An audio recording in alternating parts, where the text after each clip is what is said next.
दोस्तों, क्या आपने कभी गुटखा बनते देखा है? और क्या सच में गुटखा में कांच का मिश्रण भी मिलाया जाता है? और किस जगह बनती है आपको पता है? तो दोस्तों, इसको बनाने के लिए सबसे पहले इस्तेमाल किया जाता है सुपारी का। और सुपारी हमें मिलती है इस पौधे से, जो कि आप अभी देख रहे हैं। जी हाँ, यहाँ पर सुपारी की खेती की जाती है।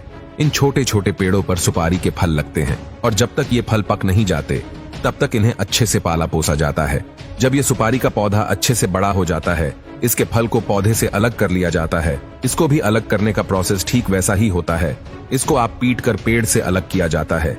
उसके बाद उसे कड़ी धूप में सूखने के लिए रख दिया जाता है। ऐसा करने की वजह ये होती है कि सुपारी के फल के अंदर जो नमी होती है वो निकल जाए और अच्छे से फल सूख जाए। जब यह सुपारी का फल सूख जाता है तब जाकर उसको महिलाओं के हवाले कर दिया जाता है, जो इस पल में से सुपारी का दाना निकालती है। आप देख सकते हैं कि कैसे महिलाएं अपने हाथों पर पट्टियां बांधकर इस फल में से उस दाने को निकाल रही है। वैसे तो ये काम बहुत ही तकनीक भरा है, जो कि जोखिम भरा भी है। तेज धार वाले हथियार की तरफ बिना देखे यह कैसे सुपारी को काटे जा रही है। अब इस सुपारी के दाने को बहुत ही गंदे और बेकार लाल रंग के केमिकल में उबाला जाएगा। ऐसा इसलिए किया जाता है क्योंकि कोई जब भी तंबाकू खाए तो उसका मुंह तंबाकू के रंग से लाल हो जाए। आपको बता दें कि इसको उबालने के लिए किसी और लकड़ी की नहीं बल्कि सुपारी की उस छाल का ही इस्तेमाल किया जाएगा जिससे ये निकला था। जब यह अच्छी तरह से केमिकल के साथ घुल मिल जाता है तब उसको सुखाने के लिए रख दिया जाता है। इसके बाद जब ये सूख जाता है तो उसके छोटे छोटे टुकड़े किए जाते हैं।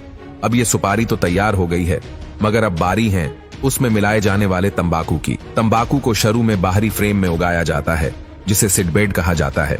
गर्म इलाकों में यह फ्रेम गीली घास या एक कपास की चादर से ढके होते हैं। 8 से 10 सप्ताह के बाद जब तंबाकू के पेड़ लगभग 10 इंच के हो जाते हैं तो इन्हें खेतों में शिफ्ट कर दिया जाता है। जैसे जैसे पौधे बढ़ते हैं उनके ऊपर का भाग काट दिया जाता है ताकि पत्तियां अच्छे से बड़ी हो जाए। इस प्रक्रिया को टोपिंग कहा जाता है। 90 से 120 दिन के बाद तंबाकू के पौधे कटाई के लायक हो जाते हैं। इसके बाद इन पत्तियों को फैक्ट्री में शिफ्ट किया जाता है, जहां पर इन्हें सुखाया जाता है, जिसको करने के लिए कृत्रिम गर्मी यानी कि आर्टिफिशियल हीट का इस्तेमाल किया जाता है।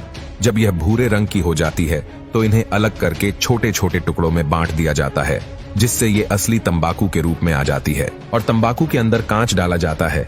उसको डालने के लिए कांच की बोतल को मशीन के अंदर डाला जाता है और फिर मशीन उसको इतना बारीक पीस देती है कि ये एक पाउडर बन जाता है।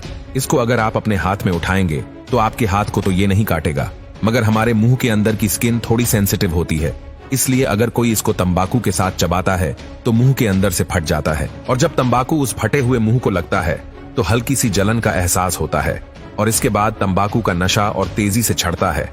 इसके बाद सुपारी के मिश्रण और तंबाकू के पदार्थ को कथा पान मसाला के साथ एक कांच का पाउडर मिलाकर मशीन के अंदर डाल दिया जाता है। फिर इन्हें पैकेजिंग के लिए भेज दिया जाता है और छोटे छोटे पैकेट्स में रैप किया जाता है। तो दोस्तों, यह था पान मसाला बनाने का पूरा प्रोसेस। आपने देखा, इसमें सारी चीजें वो डाली जाती है जो हमारे शरीर को नुकसान पहुंचाने वाली होती हैं।